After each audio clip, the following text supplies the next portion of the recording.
Hey, you guys, we are back to talk about Married at First Sight. Nope, the season has not started, and some of y'all may be a little Married at First Sight deprived. But we're going to talk about what Eddie found on the internet about the ratings and how Married at First Sight has kind of failed at an all-time low. So let's go ahead and talk about this from ScreenRant.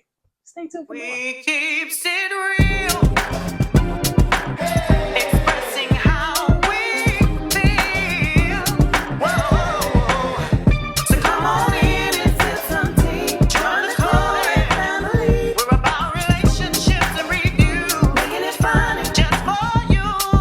Go and God, let God go with you. It's time for Kourtney and Eddie. I always put God first.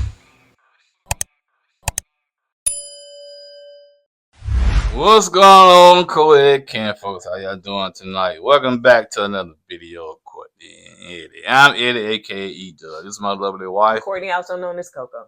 This right here is Kourtney and Eddie. This channel is all about relationship reviews, entertainment. It's all about our famous rants and jokes.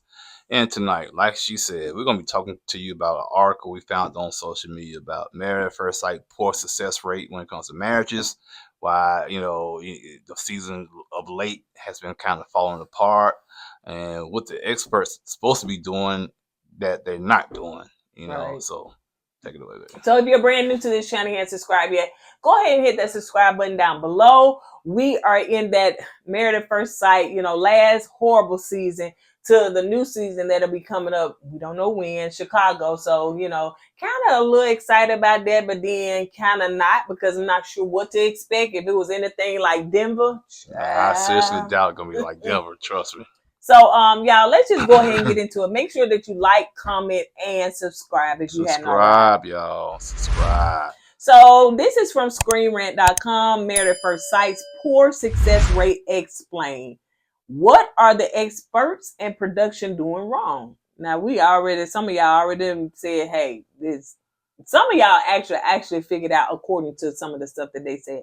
Married at First Sight has a very poor success rate of matching successful couples, and the blame lies upon production and the experts. Married at First Sight season 17 in Denver finished airing in late April 2024, and it was a failure in many ways. Orion asked Lauren for divorce upon returning from his disastrous honeymoon, making them the first couple to split. However, before that particular thing that happened, Michael was matched with a mystery bride who ditched him at the altar. So there were two bad matches early on. Next, Claire and Cameron Frazier broke up on their 1 month anniversary. Brennan and Emily officially gave up a few days before decision day, and Michael and his second match, Chloe, broke up on decision day after Chloe said yes and Michael said no. Becca and Austin were the only season 17 couple that said yes to each other on decision day. But, of course, we know they broke up the next day. There were several causes for the failure of all the couples in 17 and failed couples in past season. And there's clear production and the experts are doing something wrong. Y'all let us know what y'all think they doing wrong. What you think they doing wrong with that? Well, I look at the article. Right. I don't think they are involved enough, especially the experts. You know what I'm saying? Especially when the couples get into like a sticky situation. I understand they probably want to sit back and let the couples kind of smooth things out on their own, but that don't work sometimes. So I think they should be more involved and trying to kind of coach these couples, through their issues and whatnot. But I don't know. And to me, that's the problem right there. They don't coach the couples through their issues, and they try to sit back and let the couples figure it out. And some of these couples not mature enough to figure it out that way. So, it used to be that, and I don't know when they kind of picked up speed, but it used to be that Married at First Sight came on twice a year. You know what I'm saying? The seasons started around August and then went into the next year. Or did it come on once a year? But anyway, I think what it is that now, and I think some of y'all may have called it that the experts are so busy on the next season that they leaving behind these seasons. Oh, that's a good point. A very good point. Yeah. And I think what it is, I think the competition is putting a squeeze on Married at First Sight, meaning they're trying to keep up with the other shows like 90 Day Fiance. Right. You know what I'm saying? Which So does wonderful right. reviews. Yeah, so they trying to keep up with that show, and they trying to rush these other seasons out. Like you said, now Married at First Sight trying to come out two to three times a year. Mm-hmm. And back in the day, they probably came out once a year. Mm-hmm. And Married, 90 Day Fiance, they got 90 Day Fiance overseas, 90 Day Fiance Australia, UK, and it's kind of hard to compete with that when you're Married at First Sight. And when you're doing that, you kind of dilute your product, and that's what's going on. Just kind of like, when a restaurant first opened and the food is delicious, but as soon as they get in there, then they start taking that food down, watering it down, and all trying that to take the stuff. little shortcuts and Look whatnot. at Chipotle. Yeah, Chipotle is a mess. But anyway, so in the 17th season, there has been of Married at First Sight 64 couples that have been matched. 64. Just digest it. Take that in. 64 couples been matched out of 17 seasons. Of those couples, only 12 are still together. So you telling me out of 64 couples, with the experts trying to coach these couples, only 12 are still together, making the success rate only 18.75%. Less than 20%. That's low. That is low. That's real low. Out of 64 couples. That's low. And at first, it seemed like it used to be one couple a season. But that now ain't even that. You can't get that now. There are many couples who have said yes to catch to each other on decision day and only to break up before the reunion. And we don't count that, in my opinion. Yeah. We don't count that. Yeah, they say yes. Right. But they're not together. They're not together. Yeah.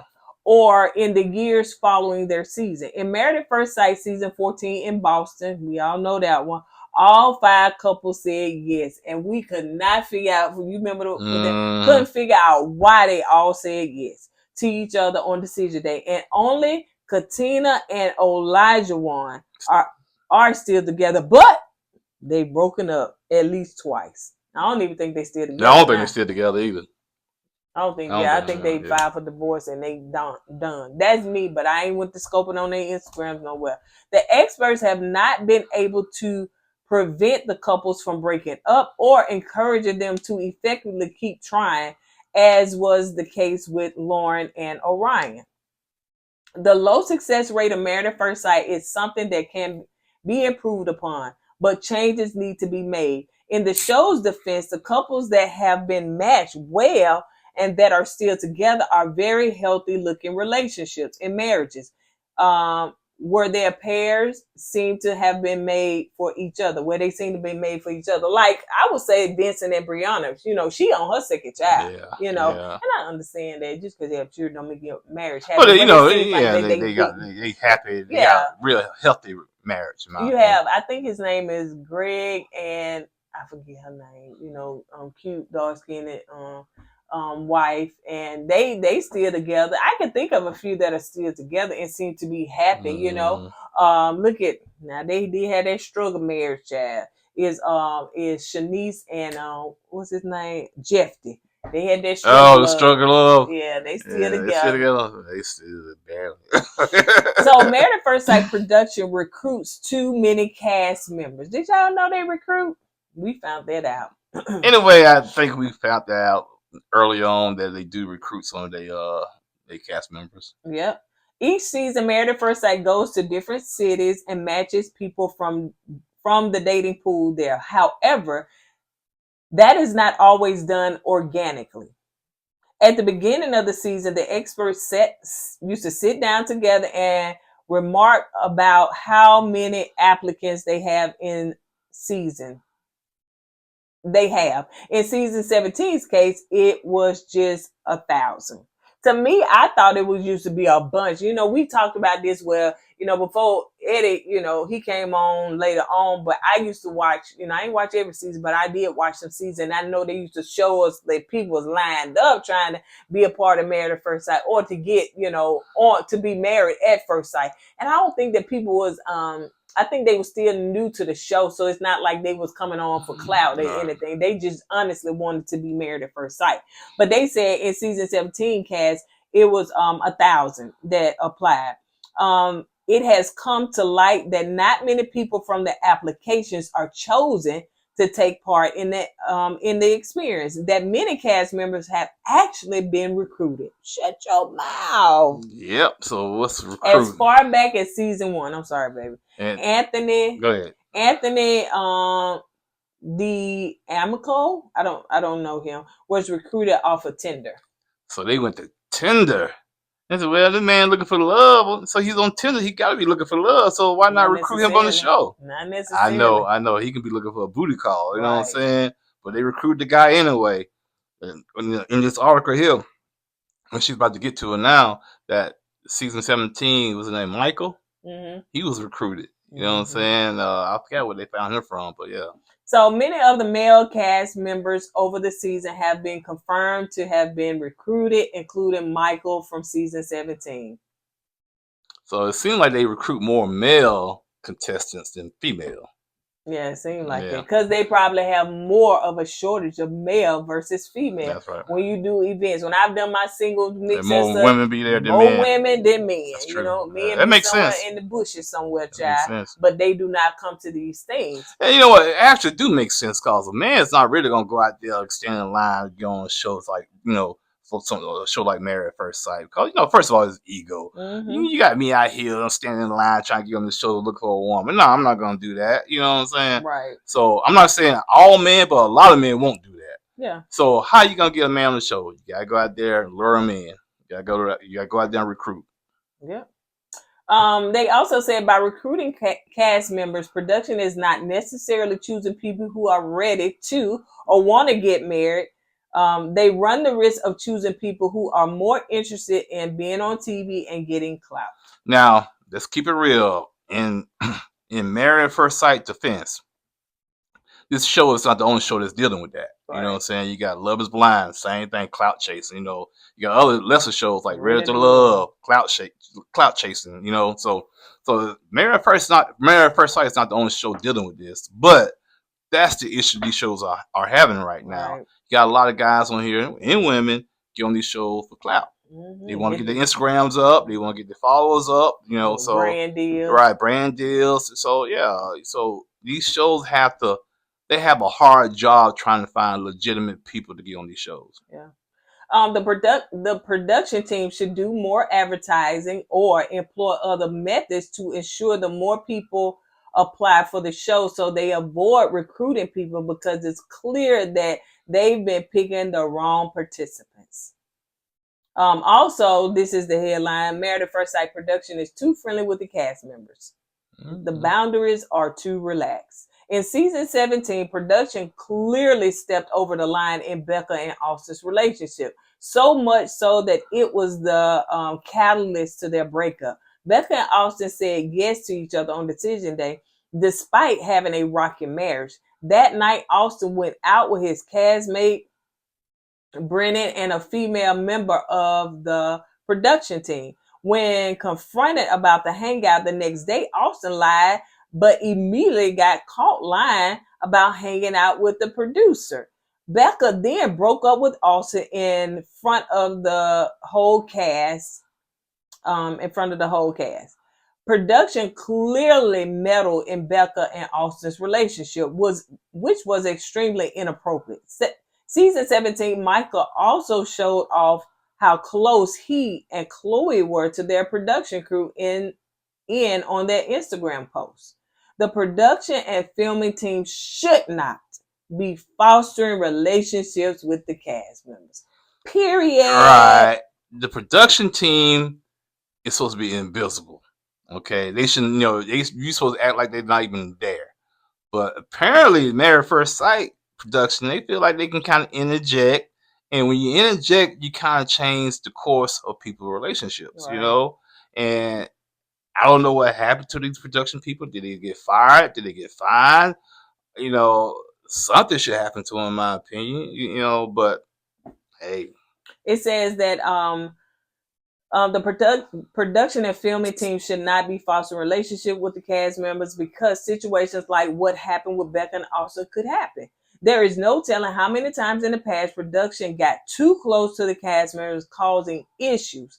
But going forward, production needs to back off to help the success rate. The only time I saw production, my first time I saw production get involved was when I'm a good person. Went to that production guy.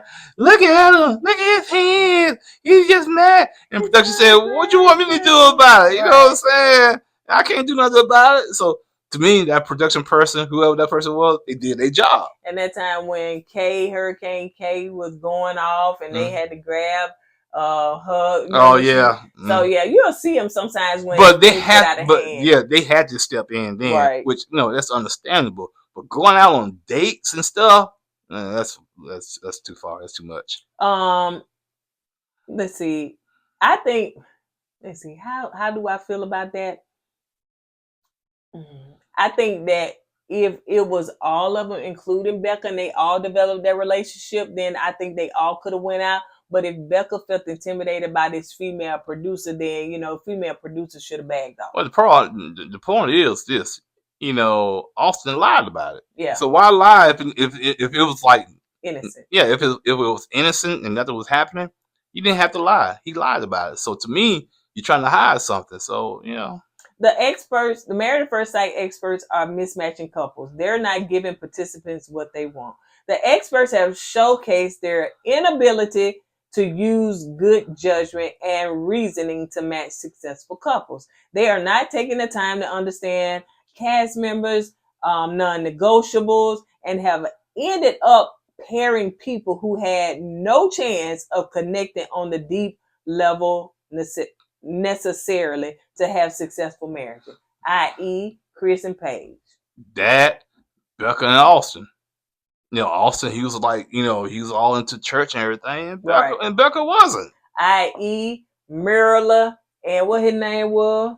Mirla and the bald-headed fireman. Oh, God. Mirla and the Mirla and the bald-headed fireman name is coming on the tip of my tongue. Yeah, him. Yeah, because she was financially stable and he wasn't. Mm-hmm. So why put two people together like that? Mm-hmm. What's the name? Bow and Steve. Johnny. Was it Johnny or Steve? Which one? Johnny is the man. Bow is the woman. I know Bow. Which one had he had money, but he quit his job. He didn't want to work no more. I don't know. He was traveling all the time. Asian guy. Tall guy. Oh. Was it Steve? Know. Asian guy, tall guy. He was traveling all the time. He had some money, but he quit his job. And he wasn't working. Steve. Steve. Yeah, Steve. He wasn't Asian, was he? Yeah, he was mixed. Yeah. I ain't think he had no Asian. Yeah, he had some Asian. He actually dated one of the other Married at First Sight. Okay. They real close. Did they get engaged or something? Because he didn't work and she was always worried about his finances. Yeah. And so why put those two people together? Yeah. That's all I'm saying. Yeah. So they do. A large part of Married at First Sight failure rate can be attributed to the experts' poor mismatching. Since the same three experts will be therapists in Married at First Sight season 18, hopefully they learned from their past failures so better pairing could be made. The Married at First Sight experts aren't involved enough. These are the things that they highlighted. Another reason the Married at First Sight success rate has been so poor is because the experts have dropped the ball in their guidance of the couples. The experts are supposed to identify the issues each married couple is having, help each couple overcome their struggles accordingly, but they have not been good at that at all. They either stepping in when couples' problems were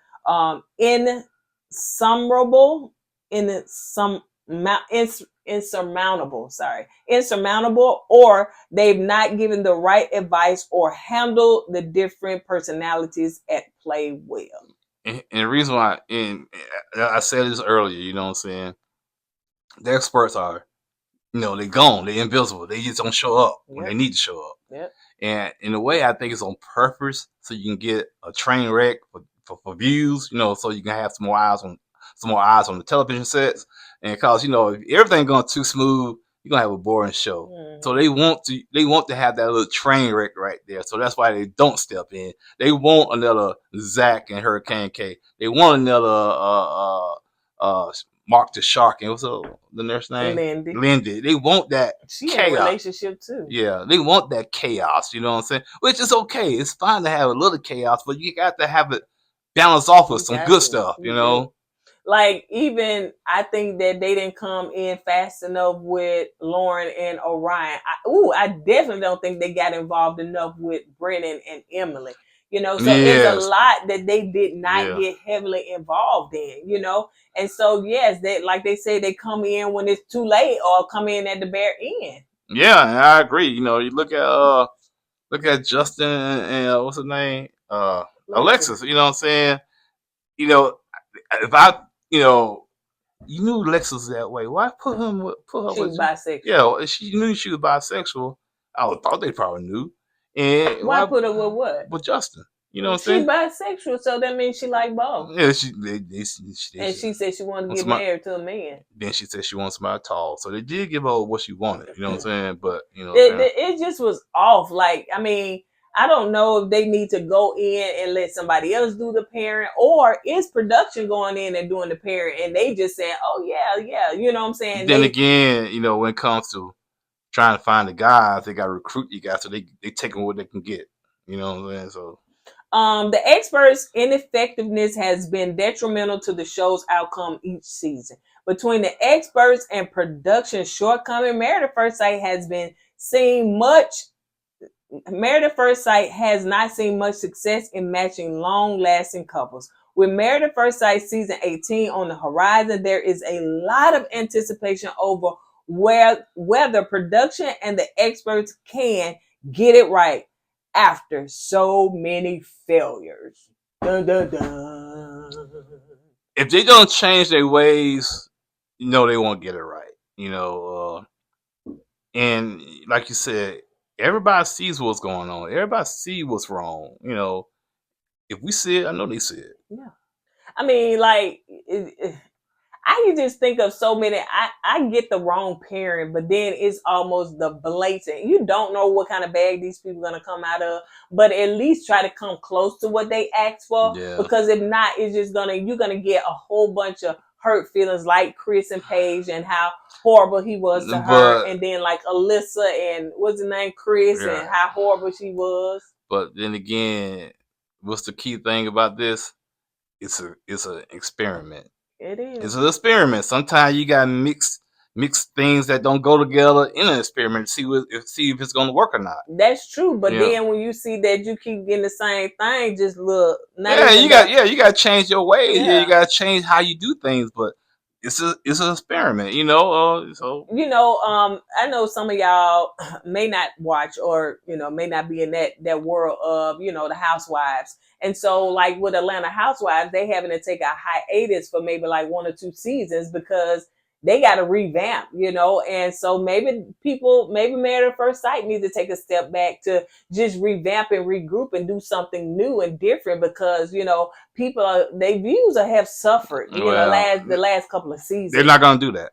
And so they just got to revamp if they want, more success. And they're not going to do it because they're chasing these views. They're chasing this viewership. They looking at the other channels and the other shows. Oh, if we miss a season, we're going to fall behind. That's why they try to throw them other shows linked to Married at First Sight out there. It didn't stick. You know what I'm saying? So, but once you try to chase somebody, you're doing your own self a disservice. Do your own thing, stay in your own lane. You know what I'm saying? And just let it grow naturally, and they're not doing that. And I think that's what's hurting. So y'all drop down in the comments. Let us know your thoughts and opinion. This came from ScreenRant.com. So we just wanted to put it to video on what they had to say. So y'all let us know what you think. Yeah, let us know what you think, man. And we hope and pray that Chicago will be way better than Denver. Okay, because we need at least one good season. Yeah, because the last 2 or 3 seasons kind of like. Yeah, Tennessee. Tennessee. Nashville. They was better than this last Denver. Yeah. Denver probably was the worst season ever. Ever. All right, you guys. On that note, we will see you guys on the next video. Don't forget to go with God and let God go with you. I was put God first. Deuces. Hey! I was put God first.